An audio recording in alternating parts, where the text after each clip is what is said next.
ganggunya juga nggak terlalu maksimal. Ya seperti itu. Itu yang pertama, haid akan lebih panjang.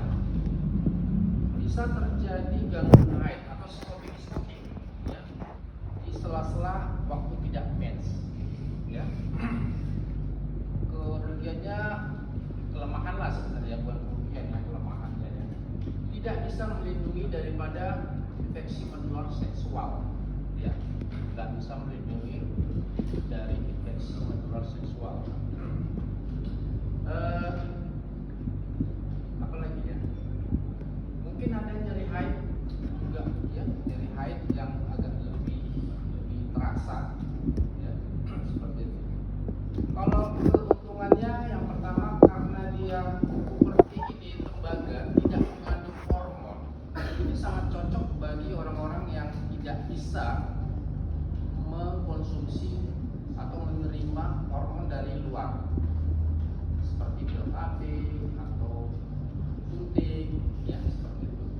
Yang kedua, sangat cocok bagi ibu-ibu yang menyusui karena tidak ada hormon estrogen ya.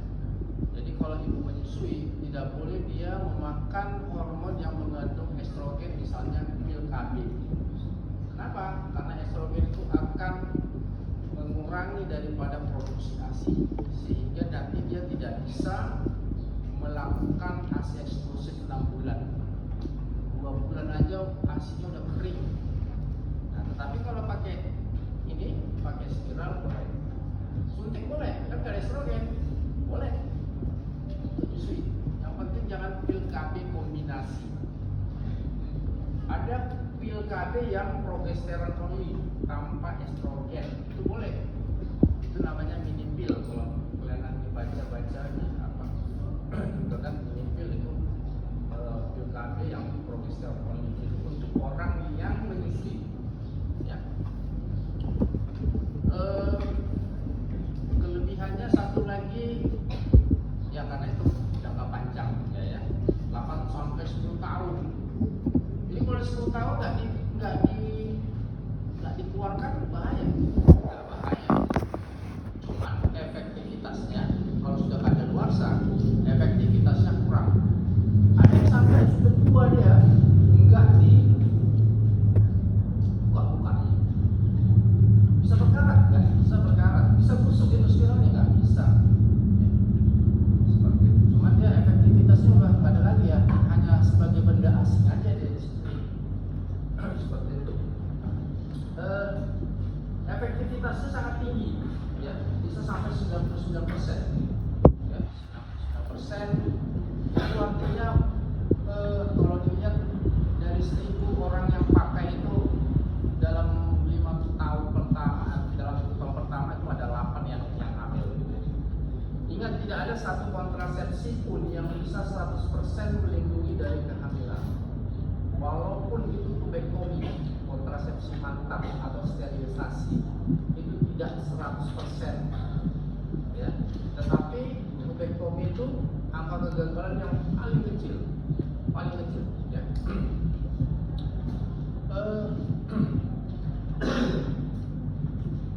Pemasangan, kapan pemasangannya ya? Kapan aja.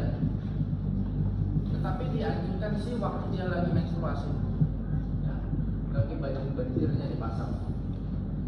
Kenapa? Karena waktu kita mens, mulut rahim itu terbuka, sehingga waktu masukkannya tidak terlalu sakit, atau nggak sakit sebenarnya, kurang nyaman ya. Rasa ketidaknyamanan itu berkurang lah kalau dia lagi mens, karena kalau terbuka servisnya kita akan lebih smooth masukkannya, nggak terasa ya.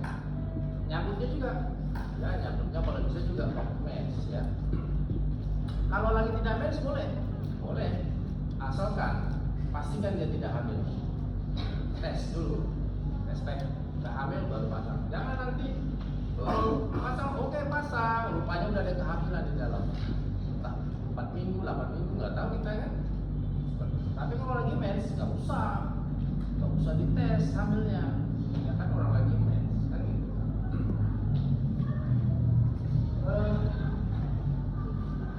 Masangnya gampang kan, ya. 5 menit selesai.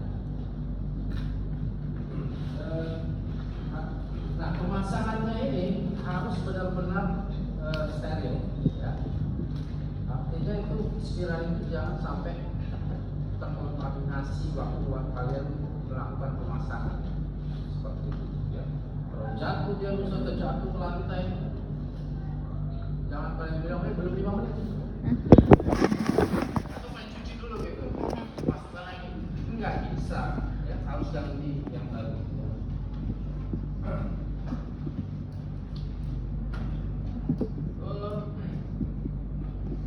Pemasangan ini harus didahului dulu dengan pemeriksaan manual untuk melihat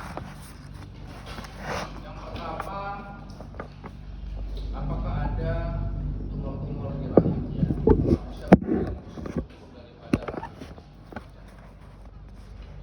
Yang kedua, kita perlu spekulum untuk melihat apakah ada tanda-tanda infeksi. Ingat, tidak boleh dimasukkan kepada orang yang dalam keadaan infeksi, misalnya keputihan, ya, ada keputihan banyak gitu. Jangan, lebih bagus tunda dulu, obati keputihannya, sudah sembuh, baru boleh dipasang, ya. Nah,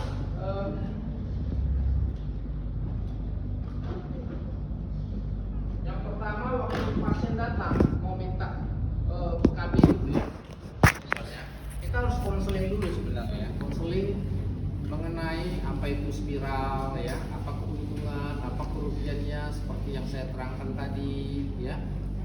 Berapa lama dia harus dikeluarkan, ya. Nah, salah satu keuntungannya lagi spiral ini, begitu kita cabut, hari ini kita cabut, ya, kesuburannya tidak terpengaruh, ya. Bisa langsung hamil dia, ya. Beda dengan suntik. Suntik itu misalnya suntik 3 bulan nih, 3 bulan. Hari ini jadwal dia suntik nih, udah 3 bulan yang lalu. Nggak suntik dia, bisa hamil dia.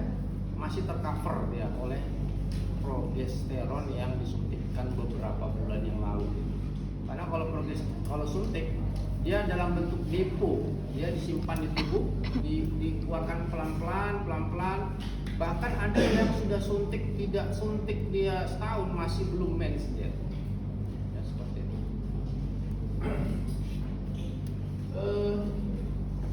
Nah, jadi kita konseling dulu. Kalau dia setuju, kita bilang nanti ini pelaksanaannya ada alat yang kita masukkan ke dalam rahim.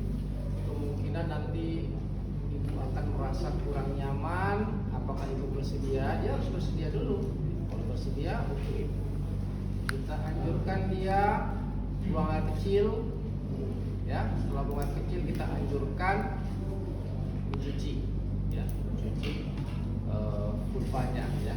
Selagi dia kencing, kita siapkan alat-alatnya, oke?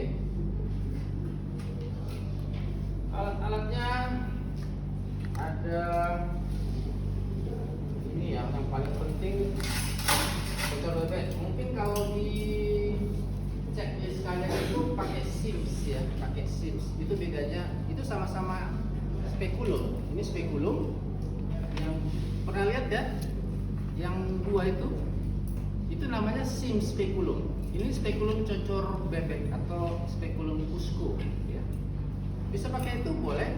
Nanti kita terangkan juga kalau pakai itu gimana, pakai ini gimana, hampir sama aja. Tapi lebih praktis pakai ini sebenarnya. Kalau pakai ini nggak perlu pakai asisten. Tapi kalau pakai yang SIMS itu ada asisten lah, ya. Nah, ini yang paling penting. Baru ada sondase uterus. Ini untuk menentukan arah daripada uterus dan panjang daripada uterus. Ini ada sentimeternya nih. Oke, nanti kita terangkan gimana cara makainya, cara masangnya, cara pegangnya, ya. Ini ada tenakulum. Ini yang gigi 1. Saya lebih suka yang gigi 2 karena kalau gigi 1 lebih sering merobek, ya. Ini untuk menjepit daripada porsio supaya dia tidak lari kemana-mana. Karena kalau dia porsio itu kadang-kadang waktu kita masukkan gini dia terdorong gitu, ya.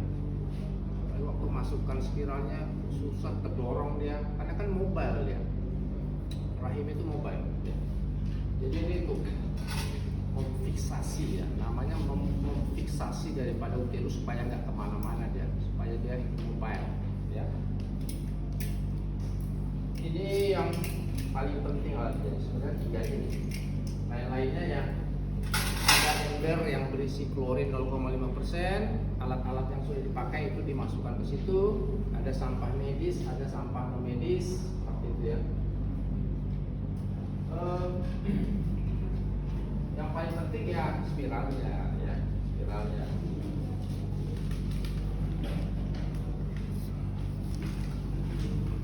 Ini kita periksa dulu, jangan langsung buka-buka aja. Nanti udah dibuka, kalian periksa, rupanya keputihannya banyak, udah dibuka, nggak bisa lagi dilem lagi gitu, ya pastikan dulu, oke? Nah, ini harus ada penerangan ya, karena yang kita mau lihat di suatu gua yang dalam dan gelap ya, jadi harus pakai terang.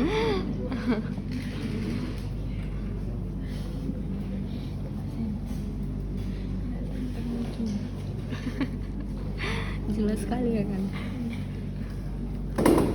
Kita cuci tangan 6 langkah, kita pakai handscoon ya.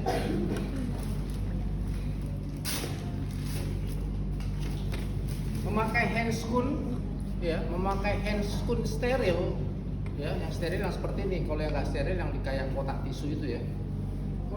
Memakai handscoon itu pun ada caranya gitu ya. Nggak asal main pegang-pegang aja gitu.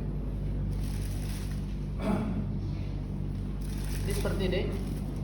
Selalu dia kalau dibungkus pasti seperti ini dia. Ya. Ini bagian kanan dan ini bagian kiri. Ya. Caranya seperti ini. Jangan mengambil begini. Ya. Harus ini, karena ini kan nanti di dalam ya. Seperti ini. Kita pegang begini. Ini jangan dipegang. Masukkan seperti ini. Nah, kadang kan kita biar cepat main begini aja ya, nggak boleh. Ini biarin aja gini, biarin seperti ini, biarin seperti ini. Nah, yang ini megangnya justru di sini. Kalau yang handscoon pertama yang ini kita pegang, tapi handscoon yang kedua ini yang kita pegang di luar. Ya, masukkan seperti ini. Ya, baru ini kita pegang dari luar. Gini, untuk mengetatkannya. Ini juga dari luar. Ya, seperti itu. Jadi nggak sembarangan pakai steril. Apalagi kalau kita mau operasi ya seperti itu ya. Oke,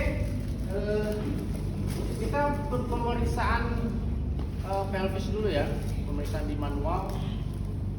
Kita lakukan inspeksi dulu ya, karena ini bukan topik pemeriksaan ginekologi, kita percepat aja ya. Kita periksa inspeksi dulu. Nampak nggak di situ Cok? Nampak ya? Kalau ada yang mau bersih merata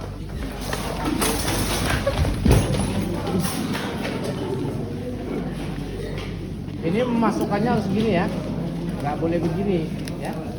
Ini kita kuatkan seperti ini, dimasukkan seperti ini, sambil didorong, sambil diputar 90 derajat seperti ini ya. Kita lihat seperti ini, nampak porsionya, nampak kan porsionya? Ada lihat kayak donat ya, seperti itu.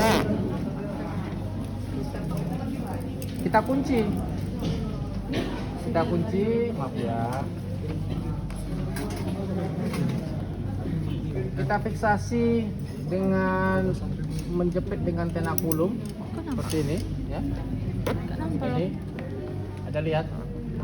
Di jam berapa? Di jam 11 bisa, di jam 1 bisa. Oke. Seperti ini nih. Dijepit. Ini ya. Jadi kalau ini porsio kita jepit gini kursionya, jam 1 bisa jam 11. Oke.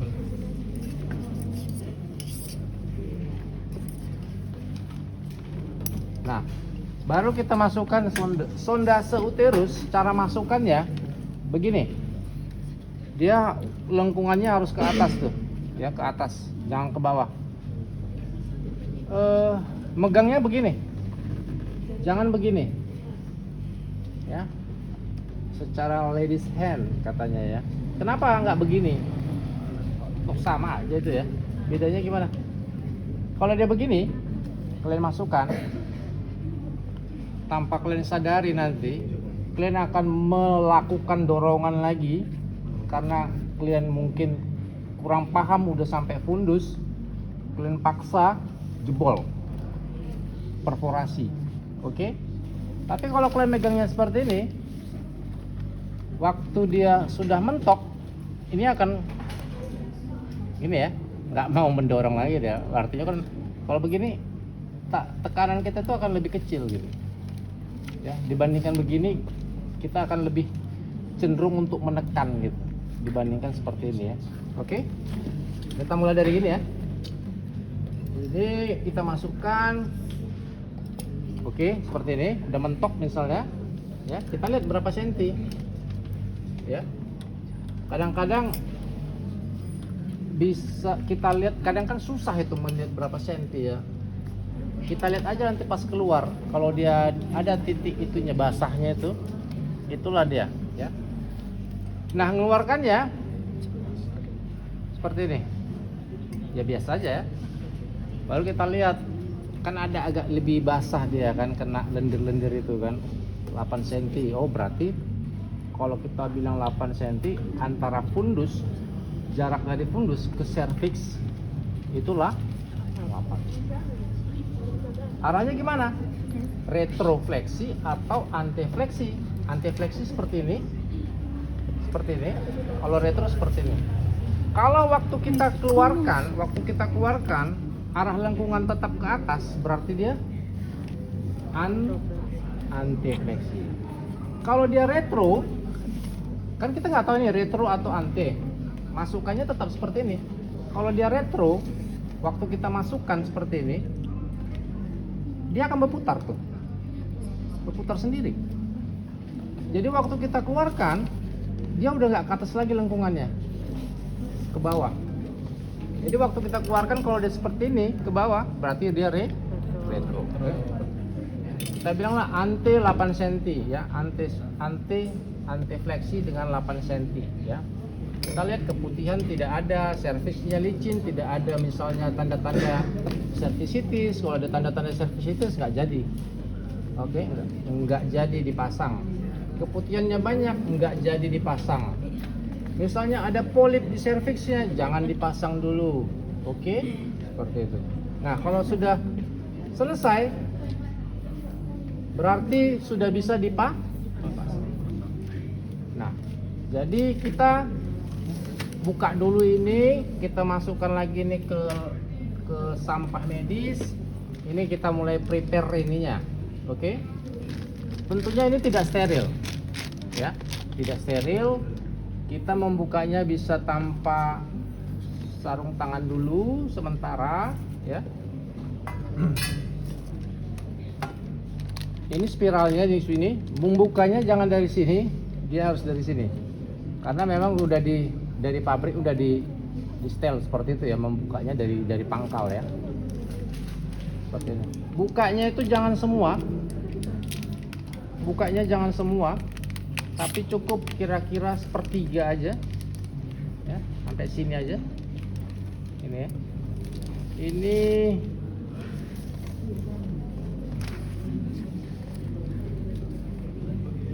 ada kalian lihat seperti ini, bukan seperti ya, sentimeter nih ya, penggaris ya. Ini nanti untuk mengukur kedalaman daripada uterus yang udah kita ukur tadi, 8 cm ya kan. Nanti kita lihat cara ngaturnya ya. Ini kan kalau di sini ini ada pendorong. Nah, ini ada pendorong. Ini pendorong. Ini ada tabung insersi. Ini ada indikatornya, ini ada spiralnya. Ini untuk menekuk lengannya aja nih, untuk menekuk lengannya ya, seperti itu. Nah caranya dengan keadaan yang steril, ini makanya steril ya. Ini yang nggak steril lagi nih, ini ya, karena udah dibuka. Ini masih steril. Ini harus kita masukkan ke tabung ya, harus dimasukkan ke tabung.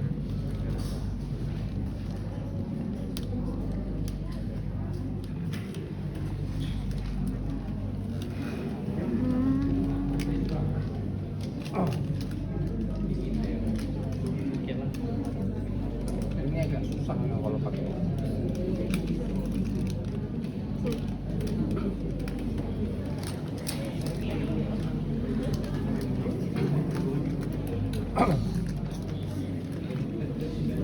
Bentar ya. Sekarang saya nggak pakai ini, kan kita kalau skillet ini teori ya, teori.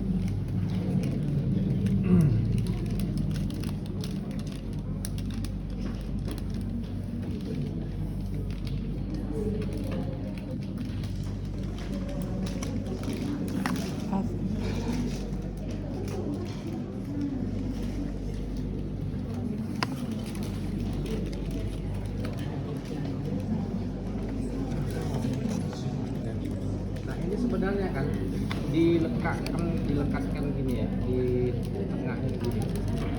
Ini mengganggu sebenarnya. Ini ya. Ini nggak usah kita pakai, pakai ini. Nggak pernah saya berhasil kalau pakai ini. Nah jadi dia seperti ini ya. Ini kita lekatkan gini ya. Kita masukkan lengannya ke tabung gitu ya. Nah seperti ini ya, lengannya udah kita masukkan ke tabung kan. Oke. Nah seperti itu. Nah jadi kita mulai, kita pakai handschool ya, pakai handschool lagi ya. Lalu ini kita keluarkan ya, kita buka ya, kita buka ya, kita buka. Nah oh maaf ya, sorry ya, sebelum kita keluarkan ini kan dari sini ujung spiral nih kita taruh di 0 cm. Oke. Tadi kan 8 cm tadi waktu sonde kan. Ini kita atur 8 cm. Oke, bukan hanya jarak antara spiral dengan ini yang 8 cm yang kita perhatikan, tetapi perhatikan lengan kiri kanan, lengannya harus kiri kanan sejajar dengan yang ini. Nggak boleh, ini bisa digeser-geser, ini bisa diputar-putar. Nggak boleh dia seperti ini. Artinya lengannya kiri kanan, yang biru itu atas bawah, nggak boleh, dia harus kiri kanan juga. Nanti kita lihat kenapa harus seperti itu ya. Oke. Oh tumpah ya. Apa tumpahnya nih? Oke. Nah caranya seperti ini ya. Ini kita pegang, kita tahan gitu ya. Memasukkannya sama seperti itu, jangan gini ya, gini. Ini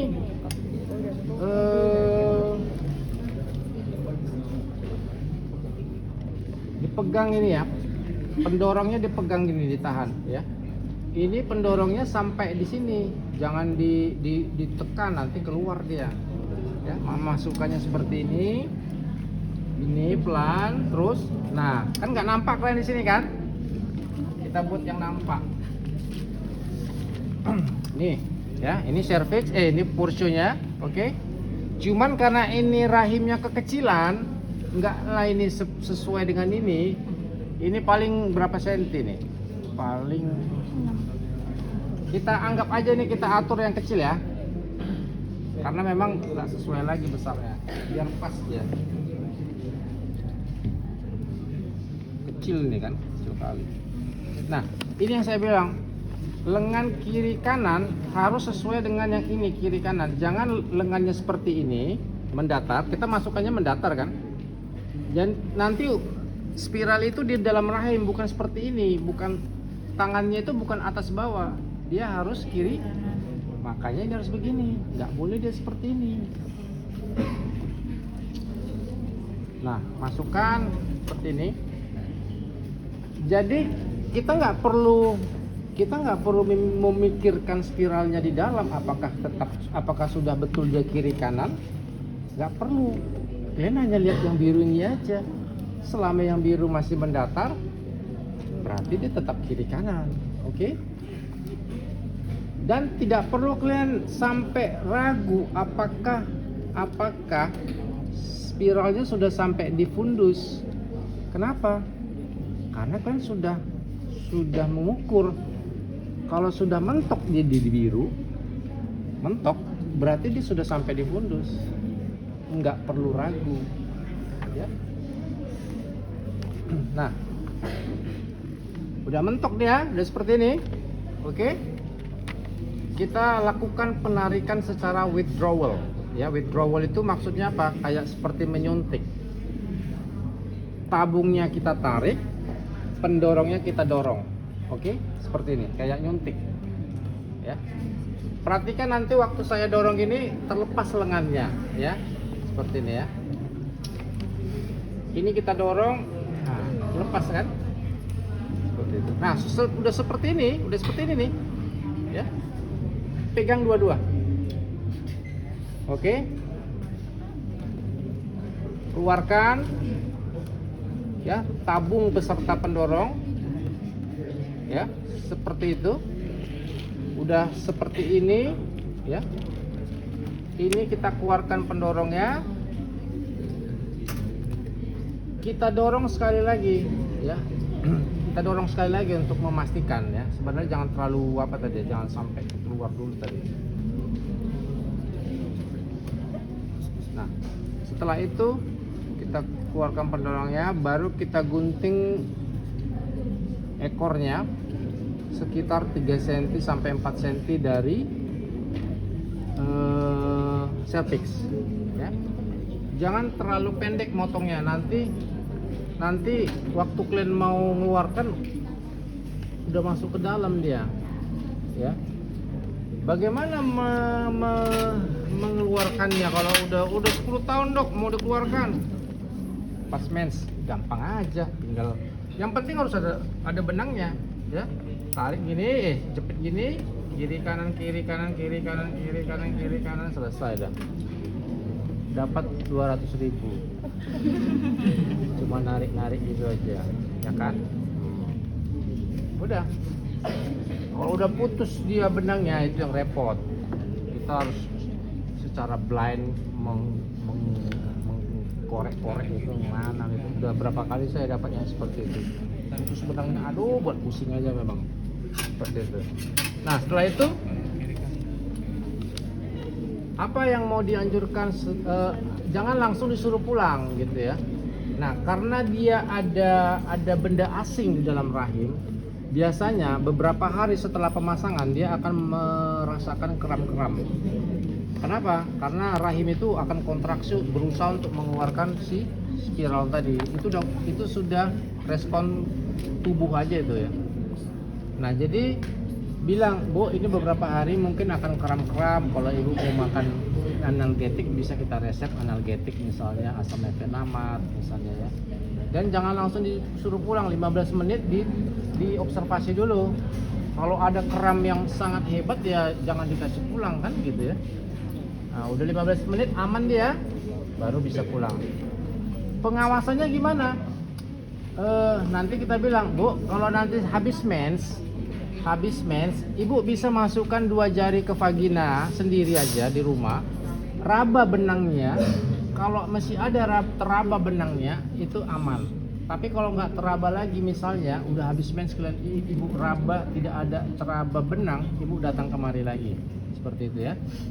Oke. Nah, setelah ini dicabut, ini dibuka kuncinya, dikeluarkan tapi dengan cara memutar lagi seperti ini, Ya, oke, udah selesai. Oke, kalau